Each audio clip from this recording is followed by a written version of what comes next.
So once again, thank you everyone for joining me today. My name is Christie. I'm with Retirement Solution Group. And today's presentation is entitled 8,000 Days. And I'm really excited to share with you the content of this material coming out of MIT AgeLab. So MIT, of course, is the Massachusetts Institute of Technology. And they have a division of their engineering school that is studying aging and longevity and the impact of demographic changes and technological changes on lifestyle and lifestyle decisions. And I want you to keep in mind it's not just about Americans as we all age into retirement, but it's really about the impact of changing demographics on all generations. So with that being said, let's talk about 8,000 Days and talk a little bit more about MIT AgeLab. So I mentioned them before, this is a team of 40 MIT researchers. Not all of them are engineers. We have some psychologists, we have some sociologists, and physiologists who are all studying the impact of that last bullet point here on the slide, and that is the trends in changing demographics, technology, and lifestyle. And all of these things impact decision making and behaviors. One of the things about the AgeLab that I think, is most useful from my standpoint is that they don't only deal with financial services. They're dealing with a range of companies and industries, not just in the United States, but all around the world. And one of the key industries they work with, for example, is the auto industry. So you'll see on the slide here on the screen a picture of two researchers leaning up against a Volkswagen Beetle, super cute car. It's the world's only $2 million Volkswagen Bug, and that is because this car is decked out with all kinds of MIT technology, which is meant to measure driver acceptance of new technology in the automobile. So by being able to anticipate what would happen to the average driver as we all age, technology such as blind spot warning systems and reverse monitoring systems get created and utilized. So that makes driving safer for people as we get older. Okay, so as you know, as we get older, your muscles atrophy, your reflexes slow down, even your neck rotation becomes more limited. So, how many accidents do you think have been prevented by the fact that, when you go to back out of a blind parking spot, if you're an older person who has trouble seeing behind them and the car starts beeping to warn them about other cars passing by, how many accidents do you think have been, avoided? So we learn a lot about behavior and acceptance and decision making through industries outside of financial services, and we certainly leverage that. One other example here is that suit that you see the two researchers dressed up in, leaning up against the car. That's actually an aging suit, and it's called Agnes. So anyone dialed into this call today, we could dress you up in that suit, and it would basically mimic what it feels like to be 85 or 90 years old. So Agnes stands for Age Gain Now Empathy System. And by putting you in that suit, you would be able to feel restrictions in the movement of your limbs. Your vision would be impaired, even neuropathy in your feet, So why would the researchers want to do this? They're doing this so they're able to empathize and understand how people not only drive, but get things done as they age, and to understand and prepare for this stage, as well as the products, such as automobiles, that they may need moving forward to make things easier to get done. So let's talk now about MIT's views on how retirement is changing. We're going to talk about what the meaning of 8,000 days is and why it's so important that plan participants hear about it. We'll discuss the 4 phases of retirement because using just one word or one phase to describe a quarter to a third of your entire life, it's simply not adequate. Okay, 8,000 days tells us that your life today in the United States can be roughly divided into 4 8,000 day segments. So it's approximately 8,000 days from the day you're born to the day you graduate from college or university. And it's another 8,000 days from graduation until your first midlife crisis, which I think I might be going through right now. So yes, I said your first midlife crisis because we are all living longer and, we might have multiple midlife crises. So it'll be another 8,000 days until the day you retire. And then on average, another 8,000 days from the day you retire until the day you expire. Okay, obviously, nobody has a gauge on what that last segment is going to look like, right? But MIT will tell you it's fully expected that babies born in the United States today will have a life expectancy of at least 100 years old due to breakthroughs in medical care, pharmaceutical advancements, as well as knowledge about lifestyle and nutrition and so on and so forth. So that continues to push the boundaries of life expectancy. But here's the problem, according to MIT, is that for the first 3 segments, the script has already been written, basically. So everyone knows in the first phase, you're supposed to go to school and get good grades and get into the college or the career path of your choice. And in the second phase, everything seems to be growing. Hopefully your personal income is growing because your job responsibilities are growing, and maybe your family is growing, and all to that point, in your later 40s and maybe your early 50s, you turn around to your partner or your spouse who you haven't spoken to in the last 18 years because you have been running around like lunatics to swim meets and ski races and soccer games, and you look at each other and say, well, is this ever going to slow down and be different? And it's at that point where you begin to envision something different, and you're still too young to retire and leave the workforce because you're usually at the peak of your earnings years in your career, and it's going to take a little bit of time. And then you hit that day where you say, okay, I think it's time to think about retiring. But here's the problem, and the problem is nobody really has a good idea of what that last 8,000 days should look like, because many of the stories of retirement and what we should be doing, in retirement is based on the stories and experiences that were handed down to us from our grandparents and our parents and other family members and friends, but it just doesn't really fit the reality of what longevity is presenting to us today. The other thing I would add is in the first 3 segments, you always have an availability of mentors.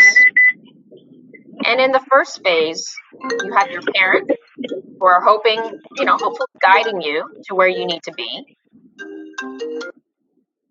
You have in the second phase teachers, managers, and maybe coworkers to help you through that. And in the third phase, you have friends or people who are transitioning into different stages of their lives that you can learn through. But in the last segment, it's really hard to find people who are able to instruct or guide you or even know where to look.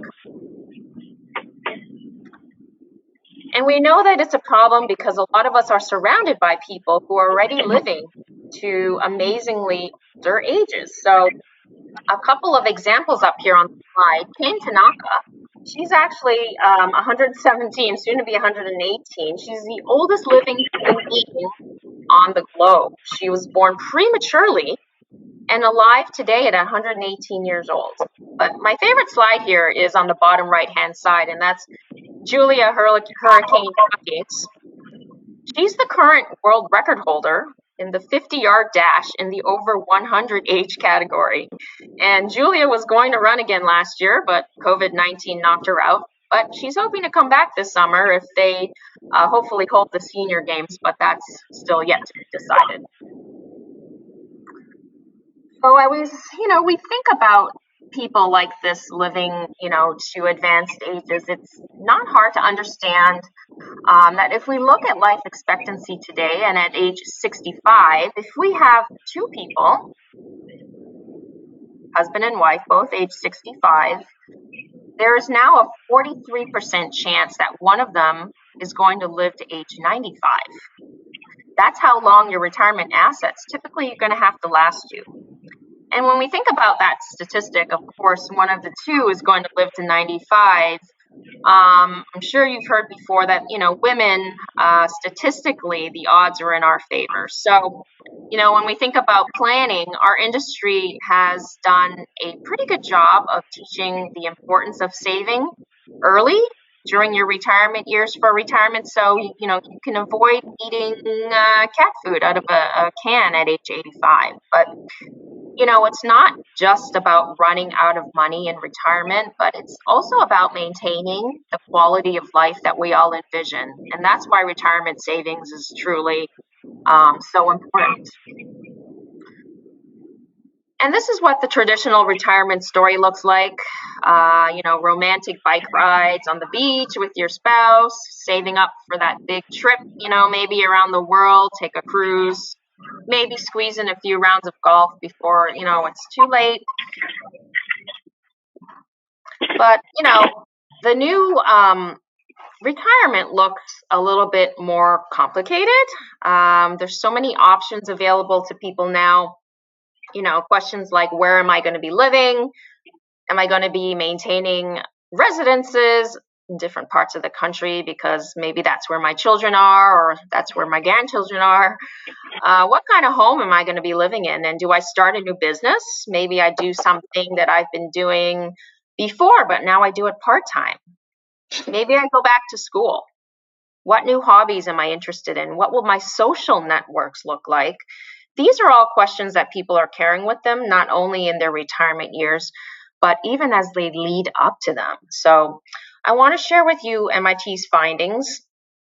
And by the way, the first thing I'll point out that hits home with plan participants is that they might be retired for as many years as they were alive between birth and graduation from college. So that's fully a quarter to a third of your entire life. And that might be spent in this phase called retirement. And the fact of the matter is, MIT says, you really can't just use one word to describe that phase. Were you the same person at birth as you were when you graduated from college? Very unlikely. And similarly, you probably won't be the same person at age 65 as you were at age 92. So MIT says, let's break it down into different phases, 4 phases to be particular. So 2 important things to mention here. First, about these phases, they're not equal in terms of their segmentation. They can vary based on individual situations, okay? And the second thing is that it's not determined by chronological age. Chronological age determines lifespan. It doesn't determine aging. Aging really is based on 3 primary resources that we all have available to us. One is your health resource. How is your health and your ability to physically be able to do the kinds of things that you hope to do? Secondly, how are your financial resources? Do you have the money to provide yourself with the things that you believe are important? And thirdly, and most often overlooked, are your social resources. How engaged are you in your community?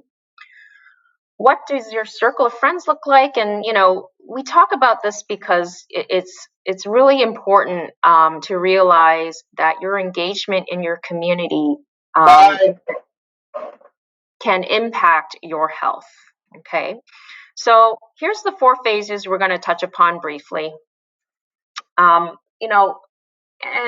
this really answers the question that I'm asked frequently from participants, why should I make the effort to save today? And it's because, you're going to be involved in these phases at some point in your life, whether that starts at age 50 or age 70, the honeymoon phase, the big decision phase, navigating longevity phase, and lastly, the solo journey phase. So let's begin with the honeymoon phase, because that's really the easiest one for most of us to think about. And this is a retirement picture that most of us think of when you think of retirement, right? I get my calendar back. I get to spend time the way I want to spend it with my significant other. And all of this is really true. But the biggest thing that's changing about this first phase of retirement is the role of work. Okay. You may ask, well, what do you mean work? You just said we're retired. Well, when we ask people who are thinking about retirement, what do you think one of the top 3 things they said they do after they left their primary career? One of the top 3 answers that comes back is usually work, but not working in the same fashion or the same form as they did for the last 20 or 30 years. It might be working part-time, it might be consulting, it might be working for a cause that they believe in, like volunteering or coaching. So remote work is changing how people define this first phase of retirement, the honeymoon phase. So, let's say I like the company I work for, and, I might be a senior or an executive or at least some kind of big shot leader at the company if I've worked there for 10, 15, or 25 years. So I might be able to continue working if my employer says, hey, would you consider maybe putting in 20 or 25 hours a week instead of 60 hours? And that's something I might want to think about, and I might be able to do geographically, remotely, and that just makes it more appealing. And we've already seen this happen. Even pre-pandemic, technology was impacting the way that people work. See, in the age 55 to 70 category on the slide here, 24% of the working population was already involved in the gig economy. And the gig economy, we don't have employers and employees, but instead we have companies and contractors. So because of the flexibility that I might have in my later years, so maybe healthcare is taken care of by Medicare, and maybe I don't need to make the money, I just need to, do something to stay engaged. I might start driving for Uber or walking people's dogs.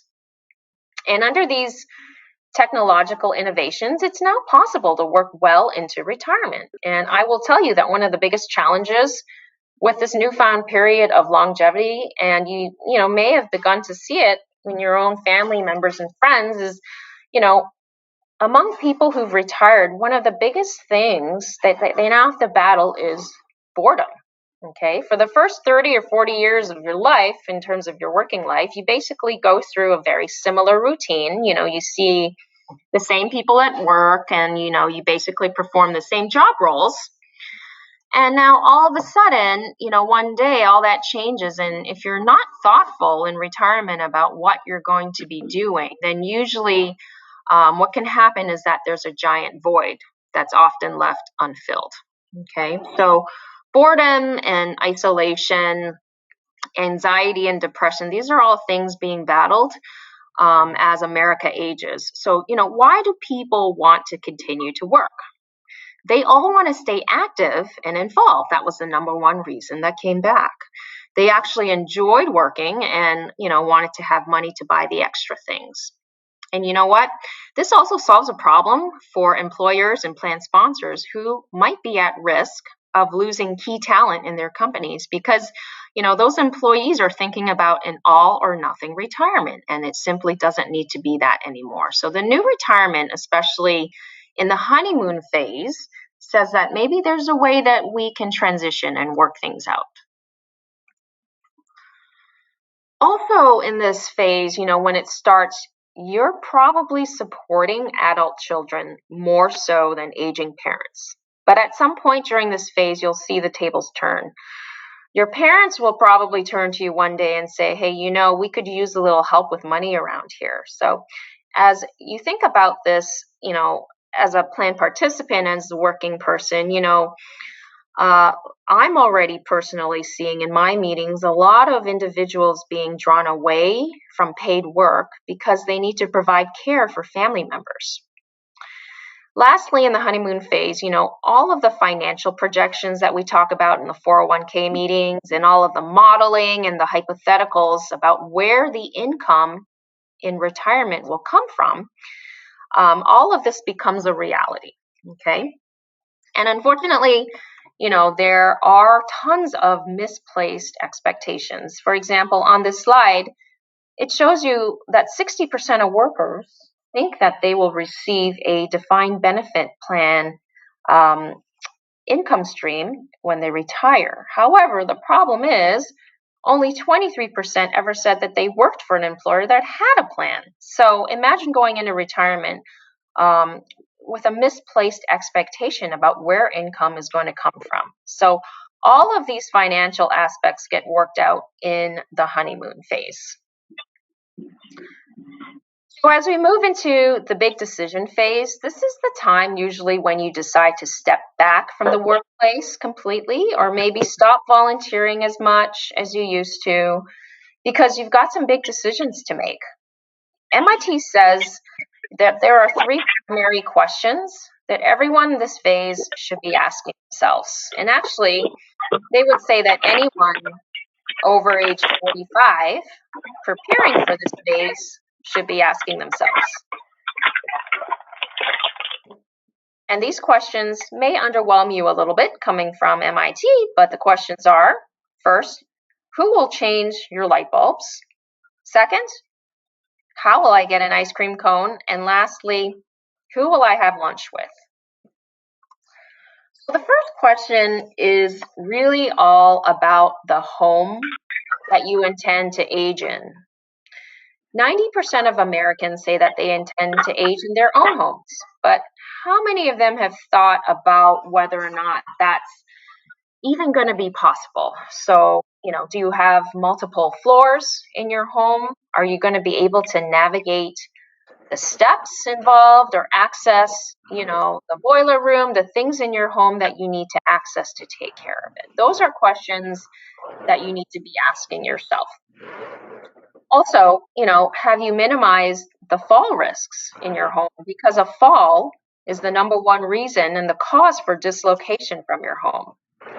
So as we think about making your home safer and more comfortable, MIT says that you will most likely move as many times after age 50 as you move prior to age 50. And I know that takes a lot of people by surprise, but you may decide to upsize your home or downsize. You may decide to live in another part of the country where you've never visited before, or you may want to move closer to your kids or your grandkids. And this phase is all about transition between homes and thinking about whether your home will be able to accommodate.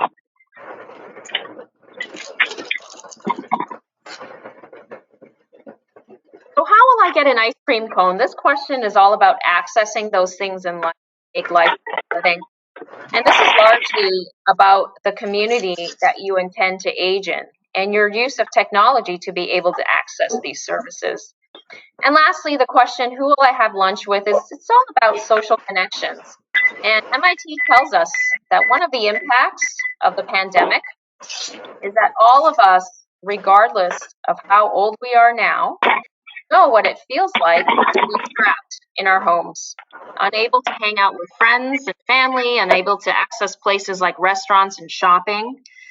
Well, this time it was the pandemic that forced us into this situation, but what if, as a result of poor planning, we indict ourselves to that kind of future? So the question is really about, how are you going to stay active and connected in your community? And your social connections and depth of friendship networks is really one of the single best indicators of healthy aging. And sometimes it's going to take money to allow us to continue those activities. Navigating longevity, this next phase occurs when somebody in your family requires a fair amount of care. And I know many participants personally who are involved in this phase of life caring for their parents. And we know today in the United States that if you're a woman between 47 and 57 years of age, especially if you're the eldest daughter in your family, chances are that the care or the management of the care of your parents will likely fall to be your responsibility. So, we're not saying that that's the way it should be, but that's the way that we observe it to be right now.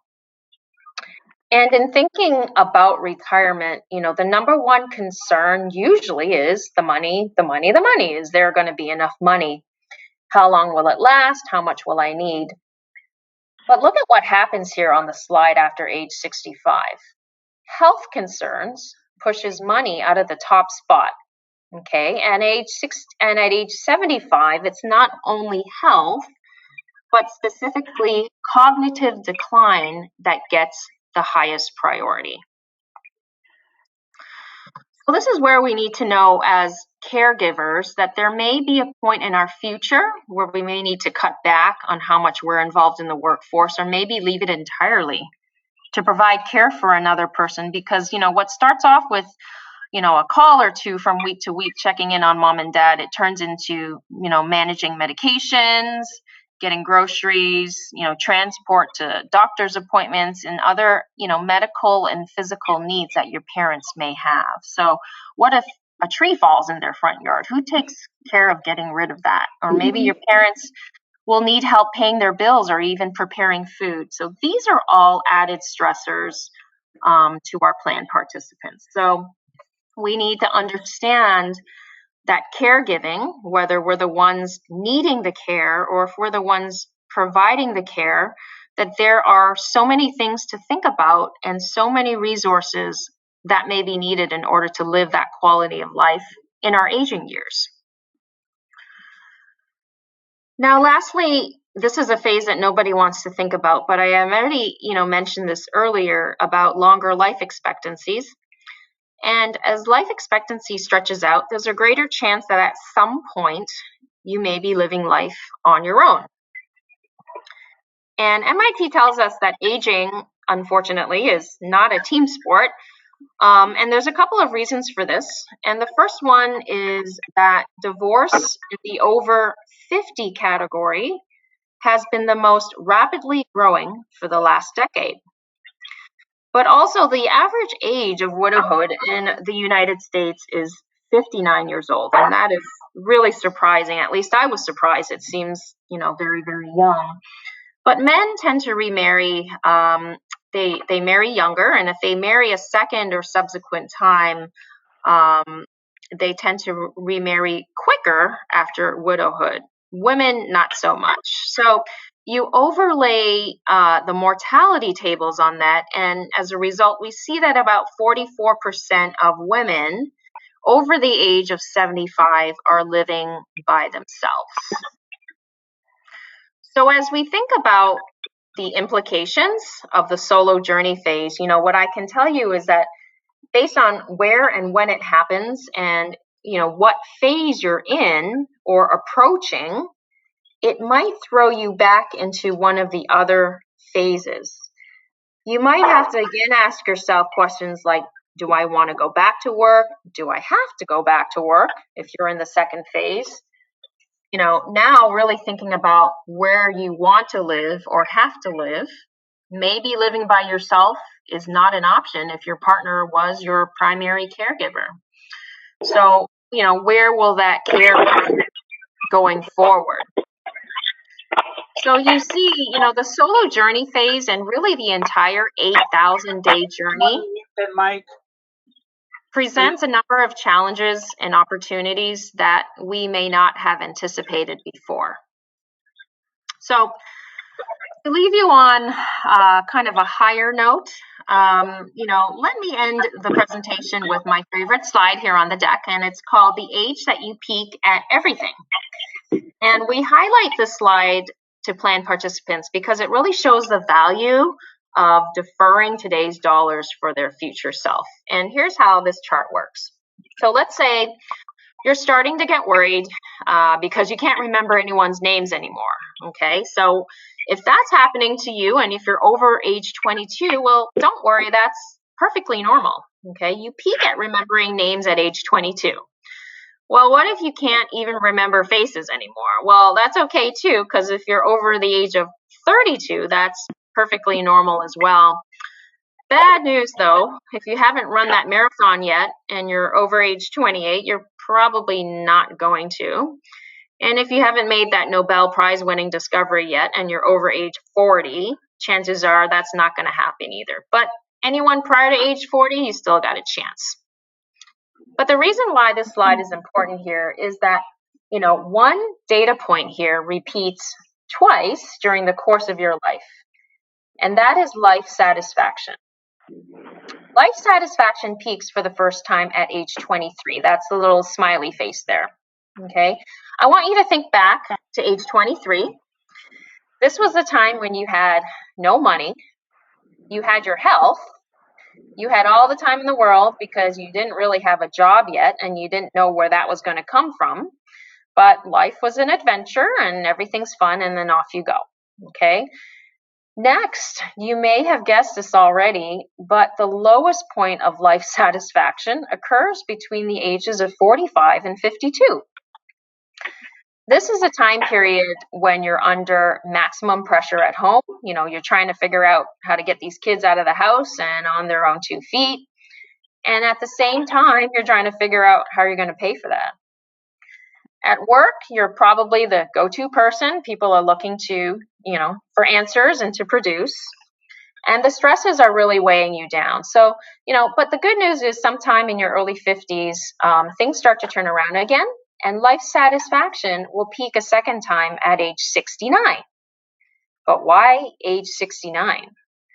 Remember, we talked about those 3 resources: your health, your finances, and your social connectivity. At age 69, MIT believes that you're at the peak of those averages. Okay, you have your health, you have adequate financing, and you have the time. So remember I said at age 23, you had all the time but no money.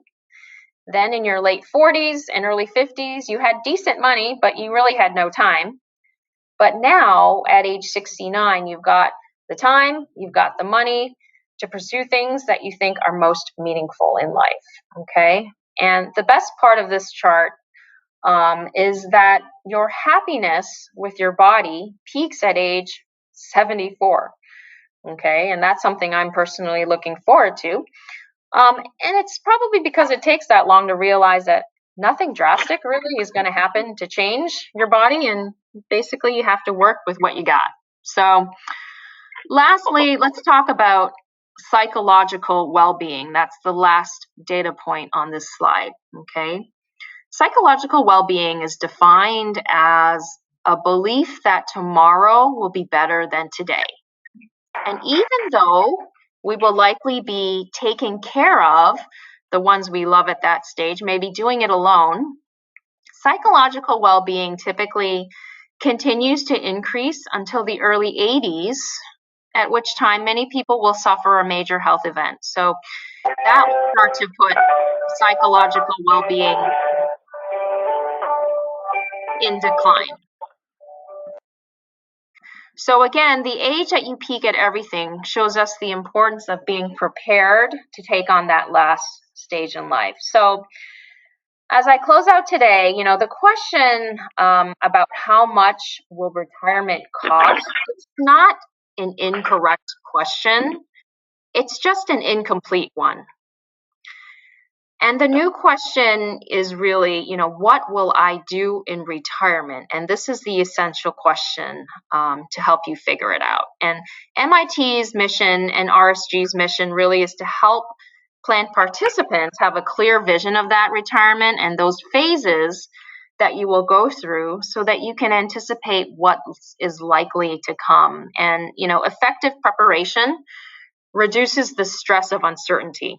And that can boost prolonged independence and control over your life, which is really what we all want to possess going forward. Okay. So here's my information, my contact email and phone number. Feel free to reach out to me or your relationship manager for any follow-up on this presentation. I will be recording probably a new session with no attendees, since there's a lot of background noise in this session, but the link will be sent out by tomorrow to your plan sponsors and distributed to everyone. But I thank you all for your time today. Hopefully this content will spark some thought-provoking discussions in your families and help you really prepare for the future. and make it a smoother transition for you. So thanks again, everyone, for joining me today. I hope you all have a wonderful day.